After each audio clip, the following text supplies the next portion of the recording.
बच्चों आज हम गणित में ऊंचाई और दूरी वाला टॉपिक पढ़ेंगे। और जैसे टॉपिक का नाम सुना ऊंचाई और दूरी, तो इससे पहले आप लोगों ने एक तक इस टाइप का कोई टॉपिक पढ़ा नहीं है। लेकिन ये जो टॉपिक है ये हमारे जीवन में बहुत ही इम्पोर्टेंट रोल है इसका। क्यों है वो भी मैं रीजन बताऊंगी आपको। कि जैसे आपको कोई बिल्डिंग दिख रही है और आप जानना चाहते हैं कि यार ये कितने मीटर ऊंची है, अपन बातों बातों में पूछते कि यार ये पंचानन की बिल्डिंग है कितनी ऊंची है, या ये नदी की चौड़ाई क्या है, तो हम उसको इंच टेप से नाप नहीं सकते। या मेगा बिल्डिंग पे खड़े होकर और इंच टेप इतना लंबा मिलेगा भी नहीं। लेकिन बच्चों एक एपरेटस होता है सेक्सटेंट करके, जिससे अपन क्या करते हैं कि ऐसे करके हम उससे उसका एक एंगल ले लेते हैं। और एंगल लेने के बाद हम हमारी मैथ्स की ट्रिग्नोमेट्री जो एक शाखा है उसके फॉर्मूले यूज करके हम किसी भी बिल्डिंग की लंबाई, ऊंचाई और नदी की चौड़ाई निकाल सकते हैं। अभी मैं आपको डायग्राम भी बना के बताऊंगी कि यदि एक कोई बिल्डिंग है, सामने देखेंगे सब लोग, एक ये बिल्डिंग दिखाई दे रही है आपको। ये मान लीजिए इसकी हाइट है h, और इस बिल्डिंग से इतनी दूरी पर हम खड़े हुए हैं।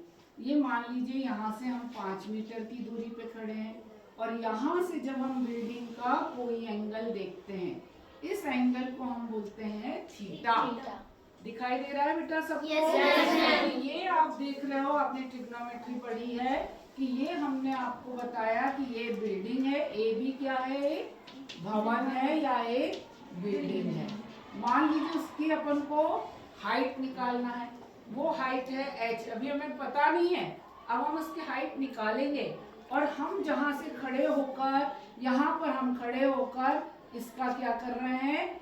एंगल देख रहे हैं। ये एंगल, इसको कहते हैं एंगल ऑफ एलिवेशन, या इसको कहेंगे उन्नयन कोण। इसको हम क्या कहेंगे? उन्नयन कोण।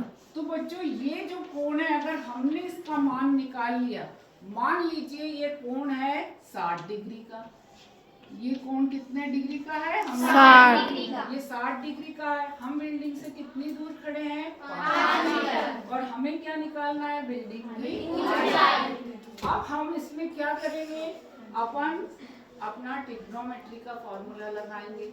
ट्रिग्नोमेट्री आप देख रहे हो, ये एक समकोण त्रिभुज बन चुका है। अब इसमें अपन लगाएंगे tan थीटा वाला फॉर्मूला। tan थीटा बराबर होता है लंब बटे आधार। क्या होता है? लंब बटे आधार या परपेंडिकुलर अपॉन बेस। अब ये tan थीटा, अपना थीटा कितना है? 60। लंब कितना है? निकालना है। आधार कितना है? tan 60 कितना है? सबको मालूम है tan 60 का मान? Yes, ma'am. टेबल पढ़ी थी? Yes, ma'am. tan 60 का मान है √3। यहाँ h/5 और √3/1। अब हम तिर्यक गुणा करेंगे और आप देखेंगे कि 5 का √3 में गुणा होगा और h बराबर आ गई। ये अगर हमारी मीटर में है तो h बराबर आ गया 5√3 मीटर। क्या आपको ये बात समझ में आई? Yes, ma'am. कि हम किसी भी स्थिति में किसी बिल्डिंग की ऊंचाई, नदी की चौड़ाई, या हम बिल्डिंग के ऊपर खड़े हैं और हम देखना चाहते हैं कि हम कितनी ऊपर हैं, तब हमारा एंगल, जब हम ऊपर खड़े होंगे तब एंगल, जैसे यहाँ पर एंगल ऑफ एलिवेशन है और उस समय होगा हमारा एंगल ऑफ डिप्रेशन। मान लीजिए आप यहाँ बिल्डिंग के ऊपर खड़े हुए हैं, ये बिल्डिंग है और हम यहाँ पर खड़े हैं। यहाँ से हम नीचे की ओर देख रहे हैं, तो यहाँ से हमारी आँख, ये जो है हमारी आँख का एंगल जो यहाँ पर बनेगा, ये जैसे उन्नयन कोण था, ये क्या कहलाएगा? अवनयन कोण, या इंग्लिश में कहते हैं एंगल ऑफ डिप्रेशन। और आप देखेंगे ये एंगल और ये एंगल बराबर होंगे।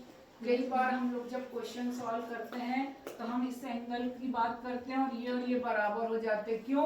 क्योंकि ये एकांतर कोण है। तो कई बार बच्चों को इस क्वेश्चन में थोड़ी सी परेशानी, दिक्कत आती है, और जहाँ भी ऐसी परेशानी होती है तो हम इस तरह से इसको हल करते हैं। तो किसी को कुछ पूछना है? बात समझ में आ गई है? Yes, ma'am. और अभी मैं ये जो हमने मॉडल बनाया है इससे भी आपको और अच्छे से क्लियर कर सकती हूँ। तो इसका इम्पोर्टेंस सभी लोग समझ गए होंगे कि जो हम लेसन पढ़ रहे हैं उसमें कितना इम्पोर्टेंट है, ये हमारे जीवन से जुड़ा हुआ अध्याय है और कई जगह अपन इनको यूज़ करते हैं, इसका उपयोग करते हैं। ज़्यादा करके इंजीनियरिंग में इसका, सिविल इंजीनियरिंग में इसका उपयोग होता है। बच्चों यहाँ पर आप देख रहे हैं ये बिल्डिंग है और यहाँ पर हम हैं। अब हम यहाँ से इसमें क्या करेंगे, इसका एंगल देखेंगे।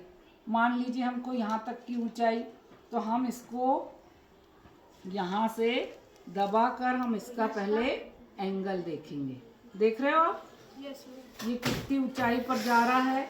ये एंगल बच्चों यहाँ पर आप देख रहे हो, ये एंगल यहाँ पर दिखाई देगा। इस एंगल से जैसे आप इस एंगल को देखेंगे, जैसे आप इस एंगल को देखेंगे और यहाँ पर आप देख रहे हो ये दूरी है। Yes, ma'am. यहाँ पर एक वो लगा है, ये कितनी दूरी पर है, 6 मीटर है या 7 मीटर है, ये मूवेबल है। इस दूरी को नापेंगे, इस एंगल को नापेंगे और अभी जैसे मैंने बताया उससे हम इस बिल्डिंग की जितनी हाइट है वो निकाल सकते हैं।